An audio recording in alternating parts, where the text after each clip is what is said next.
Hey everyone, welcome back to the Good E-Reader radio show, your definitive broadcast talking about all things e-readers, tablets, digital publishing, ebooks, and a whole lot more. I'm joined today by Jeremy Greenfield of Digital Book World. Jeremy, how are you doing? Doing just fine, Michael. How are you? I'm transpiring quite well, thanks. So you've been doing some investigative journalism recently, talking about Apple's rising market share in the States. What can you tell us? So I noticed, and I'm sure we've all noticed over the past year, that Barnes& and Noble has really fallen off when it comes to selling digital content. And, the going thinking over the past couple of years was that Barnes& and Noble was solidly the number two retailer in the U.S. when it came to ebooks. And I knew that if Barnes& and Noble continues to fall off, that is likely to change, especially if its its closest rival, Apple, makes gains. So what I found out was I talked to a number of publishers and self-publishing distributors about market share that they were seeing just for their titles between the retailers over the past 3 months. And many publishers actually refused to give me that information or really talk to me about it at all, on or off the record. Many did talk to me off the record and give me background information. It's a very sensitive topic because they don't want to go have it publicly stated that what their suppliers or what their retailers are doing. They think it could upset the retailers. So what I found out is that Barnes& and Noble still seems like it's number two, but it's getting a lot closer between Apple and Barnes& and Noble. So if you break it down, the biggest publishers, for the biggest publishers, Barnes& and Noble still looks like it's number two. But if you look at the medium-sized publishers, it's really hard to say which one is number one, which one's number two. It varies between the publishers. And then if you look at the small publishers and the self-published authors, it looks like Apple actually has surpassed Barnes& and Noble for a lot of them. So I think the reason isn't what everyone's been talking about, which is that agency pricing going away allows Amazon to discount so much that they can get market share, that Amazon can get market share. I don't know that people really do a lot of comparison shopping for ebook prices. We've seen, looking at some of the data coming out of the Codex group, that if someone is buying ebooks from Apple or Barnes& and Noble, they're actually quite loyal. So I'm not sure how much pricing is really factoring into it for most ebook buyers. What I think has happened, though, at especially Barnes& and Noble, is that Amazon has really cut into Barnes& and Noble, or really the publishers, or the new rules around retailing has really cut into Barnes& and Noble's profits, and therefore Nook has had to cut back on other important stuff like developing new technology and devices and software. And so I think that has really hurt Nook's market share in terms of selling ebooks. But I would guess that sometime in the middle of this year or early next year, if things keep on going the same way they do, that Apple will solidly be the number two ebook retailer in the U.S. I know, we've speculated that Nook may not be in it for the long haul, that Nook might sort of give up on its ebook retail business or get sold at some point. Apple is in it for the long haul. Apple, I think, is very dedicated to selling ebooks. So one thing that I'll mention on that is when Puppet or sort of Nook Press launched officially in Europe. I talked to Teresa Horner, who is, I guess, in charge of Nook Press, which is Barnes and Noble's self-publishing program. And I kind of asked her, what's the deal with, Barnes and Noble in the States? And she wouldn't really talk a lot about it, but I did find out some juicy info that they are having high-level talks right now about bringing independent books published on Nook Press to Barnes & Noble bookstores. And I know this is something that we've talked a lot about on the show in the past, but apparently they are having more talks now than they've ever had before about that. So considering the expansion into, I guess they're in 8 countries total now in terms of people being able to submit their self-published titles and sell them all over Europe, sell them in the States, sell them in the UK, and so on. So do you think that that would be a game changer? Absolutely. I think it would be a huge game changer. The biggest hurdle that I think many indie authors feel that is keeping them from being discussed as at the highest echelons of book quality and sort of prestige in book publishing is being sold in bookstores. And if you're a self-published author and you're thinking very seriously about your business, you realize that's kind of the last frontier in terms of where you're not making money, where you're not making inroads, and where you're not finding readers is in bookstores. So there's very, very, very few self-published titles make it into any kind of bookstore. So I think that would be a huge game changer. And if I were at Barnes & Noble and I wanted to really supercharge this, what I would do is I would do exclusivity agreements that you can sign up for something like KDP, but it's much longer lasting because the book has to actually be published at some kind of print run and then distributed across many bookstores, that your content would be exclusively Nook and Barnes & Noble content. And I think that could be something that could really help generate more numbers for Barnes & Noble, because then you have authors who are marketing machines unto themselves, pushing more people in that direction versus to multiple directions. I totally agree. I think that the KDP exclusivity is one of the big draws about the platform, is that you could participate in the Kindle lending library and get a ton of different benefits, and really Amazon's relying on the authors themselves to promote their books that are on Amazon, where with Barnes & Noble self-publishing, as much as I follow the industry, and I would probably say that I follow the industry a little bit more than your average bear, and Barnes & Noble's missing the boat. I can't really think of too many authors that just hype the fact that their books are available on Nook Press. What about you? Yeah, no, I think you're absolutely right, and it's because for a lot of self-published authors, Nook and everyone else aside from Amazon is really a secondary thought for a variety of reasons. I mean, Amazon, first of all, sells the most eBooks by far. And second of all, Amazon has been very good at responding to authors' needs and courting authors. So I think that you're absolutely right about that impression among authors. The other thing is that if you are a publisher, a sort of established book publisher, you're thinking about everything that goes on around your book, print and e. But that may not be the case if you are a self-published author, because print is just a much, much smaller part of the mix. And if print's a much smaller part of the mix, Amazon isn't just your biggest retailer, it's your world. Whereas for the publishers, Amazon is their biggest trading partner for most publishers, but there are other considerations. Barnes & Noble is a really important trading partner because of the bookstores, and there are many other trading partners like, say Walmart or supermarkets or craft stores that are really important for you also. So I think that adding print into the mix would be a massive game changer for Barnes & Noble.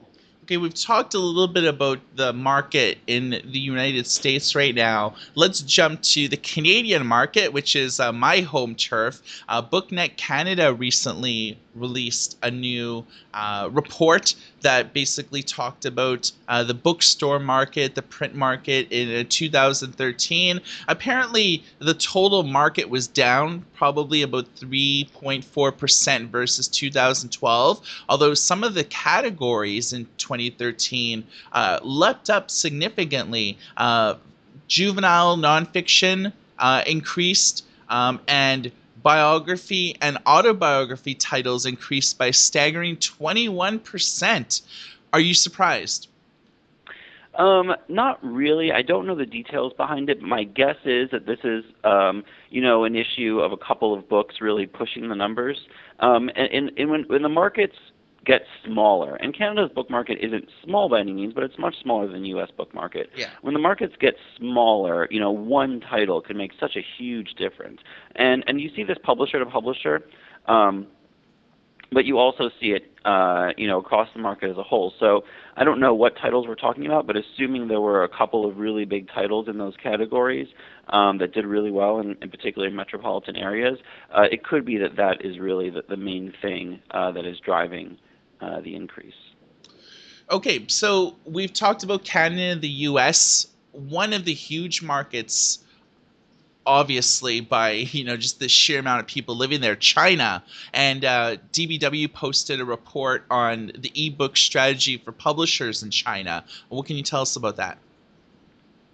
So China has almost 1.5 billion people, and almost half of them are internet users.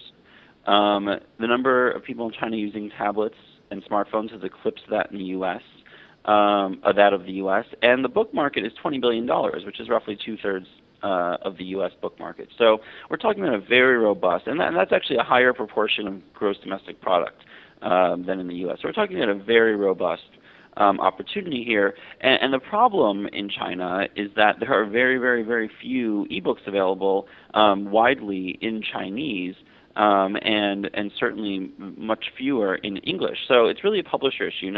We've talked about this on Digital Book World before, that what you really need for an ebook market to develop is you need the retailers, which is distribution, you need the actual titles, which is ebooks, and then you need the readers, the people who are going to buy them. If you have those three things, then you're going to have a market.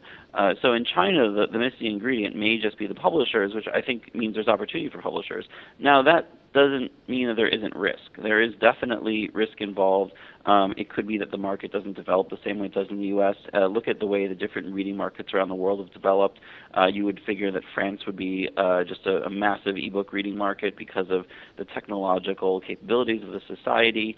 But for other reasons, France hasn't developed as fast as the other ebook markets. Or, Spain is a very literary society in a lot of ways, but the Spanish don't read as many books as people in places like the UK or the US or India, which leads the world in this category.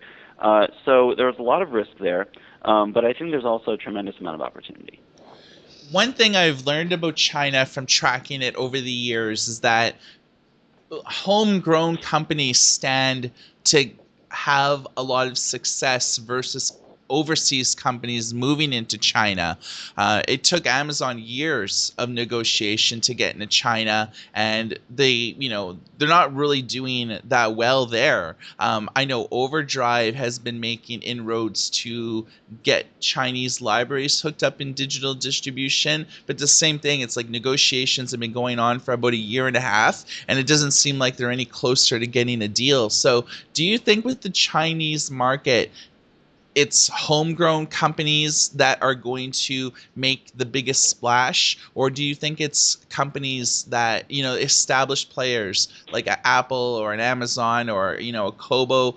Do you think that they have the best possibility of making inroads in that market?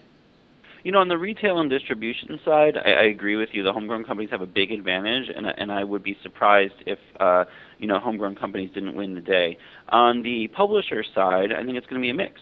I think you're going to see the big international publishers do well in China, and I think you're going to see surprises out there that some of the small and medium-sized publishers and self-published authors do well in China. The ebook distribution and retail game is a cutthroat game. It's not wide open. Really, Amazon, Apple, and Kobo worldwide have taken the lead on this. They're in the most countries. They have the most troops on the ground. They have the biggest advantage. And there are some homegrown companies that, test them here and there in the various markets. But what they're doing is they're creating a situation that for the publishers, it's wide open. It is very, very, very easy to have your books distributed through all of these platforms in all of these various countries. So I think that on the retail side, you're probably right that there's going to be a significant advantage for homegrown retailers for a variety of reasons. But on the distribution side, or on the publisher side, I think we're going to see some surprises, that you're going to see some publishers who you may not have expected do quite well there. All right, so let's talk a little bit about ebook bestsellers. A lot of people have their own curated list. DBW has their bestseller list, and you guys source it to, the Huffington Post and like a lot of other big companies. New York Times, they do their own bestseller list, and it's sourced out to a lot of publications. And you look at probably the largest reporting agency out there in terms of monitoring bestseller list and then pushing out all that info to all their affiliates is Nielsen Bookscan. And Nielsen pretty well gets all their information from traditional brick and mortar stores, but increasingly that they're getting their information from, online companies, Amazon, Barnes & Noble, and so on. And when BookScan puts together their reports, it's sourced out to major newspapers all over the world, including the Wall Street Journal, and it gets fed back to Amazon and Barnes & Noble and anybody that basically they take data from.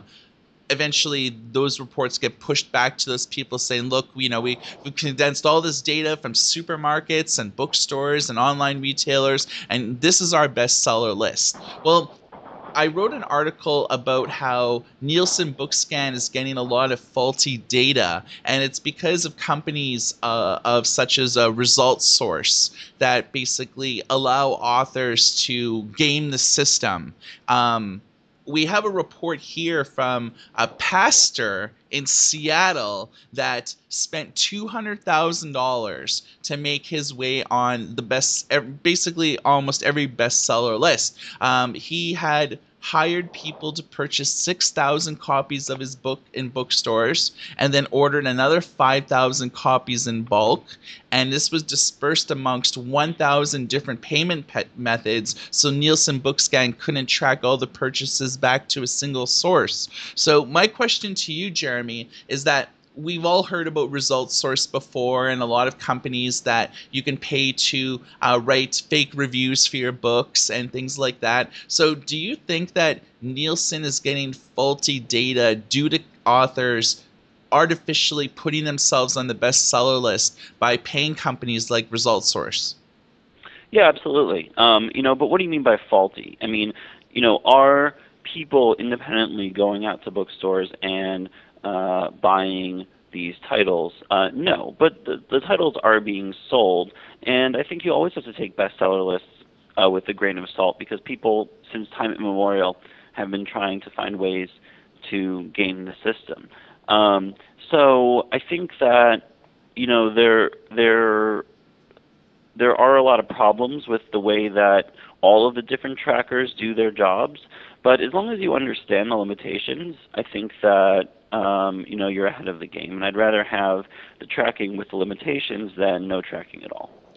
Do you think that a revelation like this sort of abuses the public trust of Nielsen BookScan? Because when the average person picks up the Wall Street Journal and looks at the bestseller list, it's like they're trusting the Wall Street Journal as being a paper with integrity, and they're trusting their data to say, oh yeah, obviously these books are on a list because a lot of people are buying them, so they must be good books. And do you think that authors abusing the system, spending $80,000 to get on the top 5 of Amazon, and then that data gets pushed to Nielsen. Nielsen's data gets distributed all over the world, and all of a sudden you have a book that really drops off of Amazon's bestseller list within 2 weeks because the author's not paying any money anymore by about that. But at the same time, that Nielsen data is still being pushed out as current data all over the place. So it seems to me that my trust has been shaken with bestseller lists, especially when it comes from companies like Nielsen, just because of how prevalent authors are about gaming the system. I understand what you're saying. At the same time, I think that, as long as you know the limitations of the sources, then you should, see it as the lesser of two evils.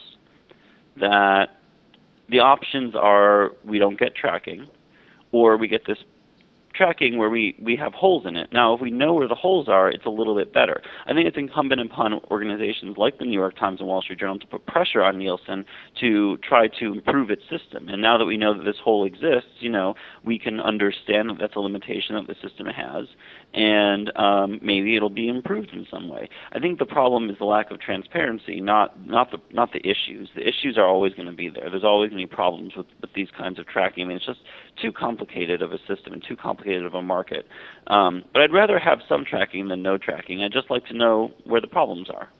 I agree, and I'm just kind of singling out Nielsen because they're the largest, one out there, and I almost like see it as the blame game where people could say, Nielsen, your data's tracking, your data is not the most honest out there. So what can you do to fix it? And they'll say, well, it's basically Amazon. People are there's holes in Amazon system, or there's holes in Barnes and Noble system where you could buy books in bulk for almost half the price as the retail price, and then just end up returning those books about a week later and getting almost all of your money back, but you still made it on the bestseller list. So there's a lot of holes in the system where I don't think Nielsen is totally to blame, but there's like holes in bulk sales, there's holes in Amazon's system, and I don't really think that any of this stuff will ever really be patched up anytime soon. So I guess we're going to have to sort of abide by your philosophy of recognizing there's a problem, but just be thankful that there's some sort of reporting going on rather than no reporting at all. And also be thankful that we know where the problems are. And the more problems we identify, the better the tracking systems can get. So we've talked a little bit about their ebook bestseller list, but DBW, you have your own bestseller list. How exactly do you get the data? And, can you tell us a little bit about that? Sure. We're very clear about our methodology. And the way that we get data is through basically going to each of the ebook retailers and looking at sales ranking for books. So we actually don't get actual unit sales. We get sales ranking.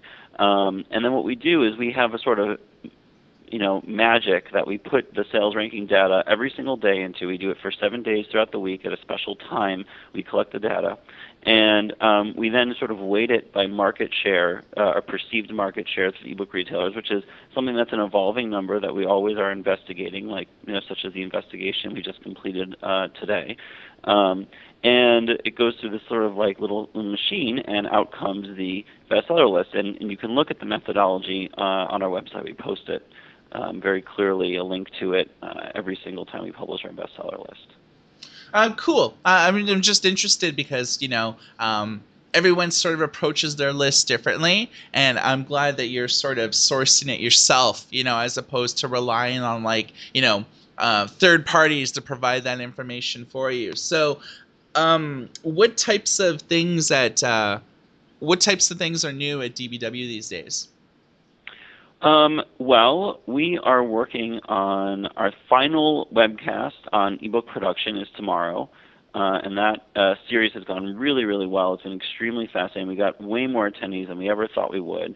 Ebook production is a very, very hot topic right now, and it's something that really concerns everybody from the biggest publishers to the aspiring authors who want to publish books. We are working on something that I can't talk about right now, but is really exciting, planned for June. It's going to be an event, not a live event, not an in-person event, but a live online event. And I will talk about it on this webcast as soon as I can, but suffice it to say, it's going to be very exciting.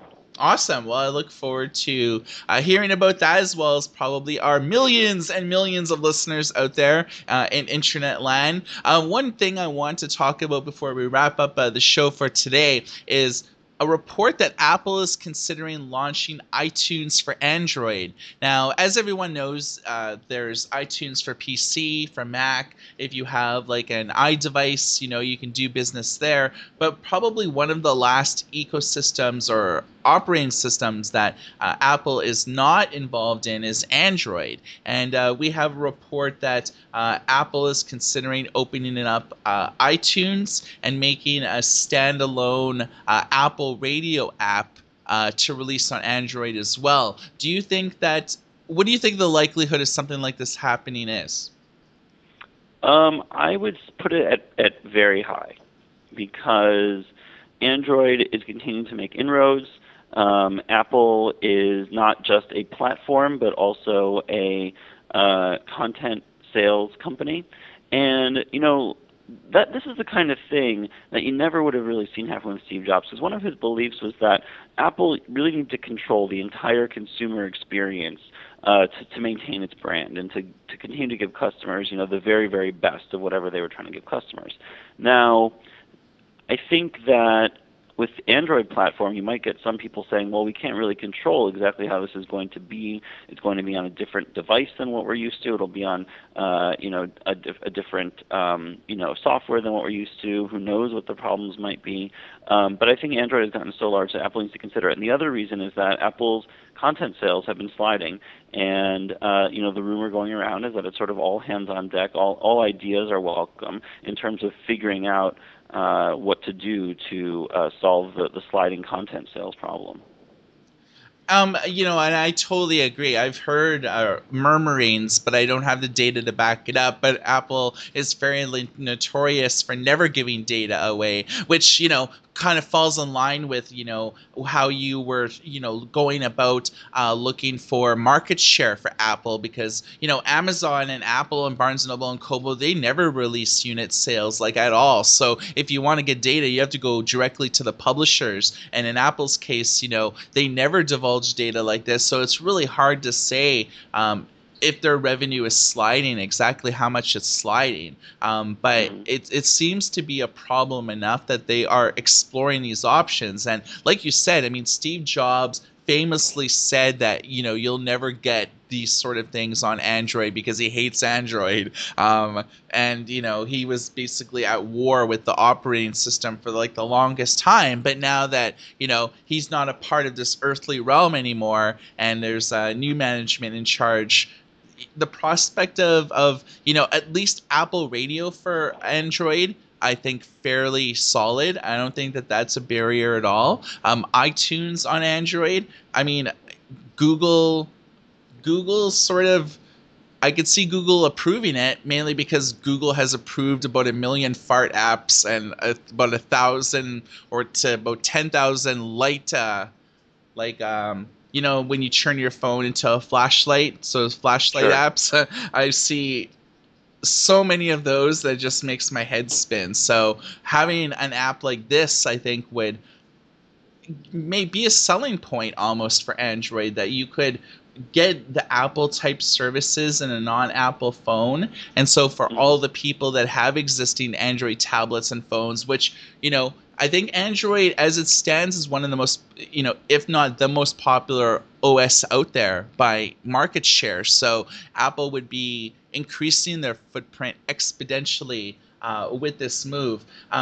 One other Apple note I wanted to talk about, and this is mainly applying to not just Apple, but everybody, about how ebook prices are set to increase in the UK by 2015. I guess as most people know, in Europe, you pay lower VAT prices in the UK because, Google and Amazon and Barnes & Noble and all these companies, they're based in Luxembourg, where the VAT is significantly less, anywhere between 3 and 15%. So if you buy a book from Amazon while living in the UK, you're paying less VAT because the companies are based in Luxembourg. But apparently the UK government in 2015 is closing that tax loophole, and they're making it so you're paying the VAT depending on the originating country in which the customer is buying the content from. So whether you're buying an app from Apple or an audiobook from Audible or an ebook from Amazon and you live in the UK, you're not going to be paying reduced VAT rates anymore, but instead you're going to be paying the UK VAT rates because you're living in the UK and purchasing from Amazon. Do you think that this is going to dramatically increase the prices of basically just digital content in general? I do think that this is going to have a price increase effect in the UK and in the rest of Europe. This is something that's been long discussed, that this Luxembourg digital content retail basically loophole was going to have to be closed. And I think that people who are buying ebooks in the UK are going to notice a slight price increase, and it's really up to the retailers how to handle this. Probably Amazon will try to soften the blow to some degree, but I do think that we're going to see increases. Yeah, I mean, and the UK is obviously one of the biggest markets in the world, so they do have high taxes on digital content. Do you think that once the Luxembourg tax loophole is closed, do you think that there'll be like a public outcry or a public debate or even a government debate on what is why is that on digital content so much higher versus like tangible content? Like there's a huge price gulf between the VAT on a physical book and a VAT on a digital book. And I think that do you think that that will sort of that fact will engage like a public opinion, or the issue will be talked about a little bit more now? Yeah, I think, and I think eventually it's going to change. I mean, I think that a lot of the policies that have determined that are sort of protectionist policies for physical stores, and as you know, online retail is increasingly seen as something that people in these countries want to embrace, and a change in the way business is done. That there will be, at the very least, a discussion. And I do think eventually it will change. All right, guys. So you've been listening to the Good Reader Radio Show. Currently, we are giving away a Firefox phone by ZTE, the ZTE Open. You can check out our YouTube channel at youtube.com/goodyreader. Contest is open for about another week or so, and all you have to do is like the video, subscribe to our YouTube channel, and simply drop a comment on the contest. We run contests every single week. We give away e-readers, tablets, accessories, phones, and a whole lot more, so you could check that out. And you've been listening to the Goody Reader Radio Show with Michael and Jeremy. Everybody take care.